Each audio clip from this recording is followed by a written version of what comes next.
অসমীয়া যুৱতীক বহিৰাগত বনিয়াই মাৰপিট কৰাক লৈ উত্তাল শিৱসাগৰ। ৰাইজৰ প্ৰতিবাদৰ মাজতে আটক দুই বহিৰাগত ব্যৱসায়ীক আটক কৰা হৈছে। শেহতীয়াকৈ এই খবৰ আমি আপোনালোকক দিবলৈ চেষ্টা কৰিছোঁ। শিৱসাগৰ চহৰৰ বাবুবট্টিত মঙলবাৰে নিশা জিমি দাস নামৰ এগৰাকী যুৱতীক অৰুণ লাহতি আৰু তৰুণ লাহতি নামৰ দুই বহিৰাগত বনিয়াৰ নেতৃত্বত ভালে সংখ্যক বহিৰাগতাই মাৰপিট কৰা ঘটনাক কেন্দ্ৰ কৰি আজি ৰাইজে পথ অৱৰোধ কৰি উত্তাল পৰিৱেশৰ সৃষ্টি কৰে।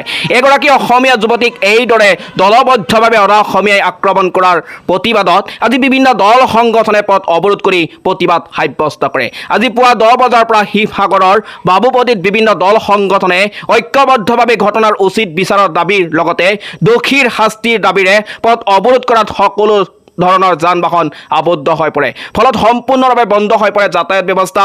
উল্লেখ্য যে জিমি দাস নামৰ এইগৰাকী ৰাষ্ট্ৰীয় পৰ্যায়ৰ পাঞ্জা খেলুৱৈকক মঙলবাৰে আক্ৰমণ কৰাৰ পিছত প্ৰথমে শিৱসাগৰ অসামৰিক চিকিৎসালয়ত ভৰ্তি কৰোৱা হৈছিল যদিও পাছত ডিব্ৰুগড়লৈ প্ৰেৰণ কৰা হয়। এনে পৰিস্থিতিৰ পাছতে ৰাষ্ট্ৰীয় স্বৰ্ণ পদক অৰ্জন কৰা এইগৰাকী খেলুৱৈকক আক্ৰমণ কৰা বহিৰাগত বনিয়াক গ্ৰেপ্তাৰ নকৰাক লৈও আৰক্ষীৰ বিৰুদ্ধে ক্ষোভিত হৈ পৰিছে স্থানীয় লোকসকল।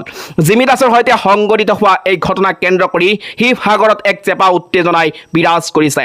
এই ঘটনাৰ ন্যায় বিচাৰি ৰাজপথলৈ ওলাই আহিছে সকলো জাতি জনগোষ্ঠীৰ দল, সকলো সংগঠনৰ কৰ্মীৰ লোকসকল আজি ওলাই আহিছে। তেওঁলোকে মূল অভিযুক্ত অৰুণ লাহতি আৰু তৰুণ লাহতিৰ বাসগৃহৰ সন্মুখতো তীব্ৰ প্ৰতিবাদ সাব্যস্ত কৰিছে। অৱশ্যে ৰাইজৰ এনে ক্ষোভৰ ফলশ্ৰুতিত পলমকৈ হ'লেও আৰক্ষীয়ে অৰুণ লাহতি আৰু মনীষ পাদ্দাৰ নামৰ দুজনক আটক কৰিছে।